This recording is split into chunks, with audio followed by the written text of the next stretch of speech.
اللي هيحصل هنا ان العميل هيلاقي جزء في الارضيه عنده متدفيه وجزء تاني بارد تماما.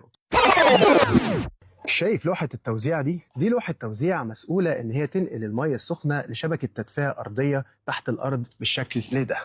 والنهاردة أنا جاي أكلمك عن أهم أو واحدة من أهم القطع اللي موجودة عندنا، وهي الفلوميتر ده.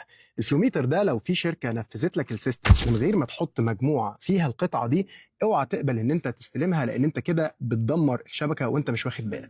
طب ايه الهدف من القطعة دي؟ زي ما احنا شايفين احنا عندنا لوب 2 3 4 او 4 مسارات بتمشي فيهم المية. طول المواسير اللي ماشية في كل مسار مختلفة عن التانية. يعني خلينا نضرب مثال، نقول ان ده 100 متر، نقول ان ده 50 متر. فلو انا القطعه دي مش موجوده عندي، مش هقدر اعمل بالانس ما بين الاربع لوبات دولت بينهم وبين بعض. اللي هيحصل هنا ان العميل هيلاقي جزء في الارضيه عنده متدفيه وجزء تاني بارد تماما. وطبعا العميل مش فاهم ايه السبب اللي مؤدي حاجه شبه كده. ما احنا زي ما احنا شايفين انا مالي الارضيه بالكامل شبكه مواسير. فايه اللي يخلي حاجه زي كده تحصل؟ بكل بساطه ان هو ما تحكمش في كميه الميه اللي ماشيه جوه كل لوب، وده من خلال تحكمه في الفلو ميتر بتاعنا من خلال القطعه دي.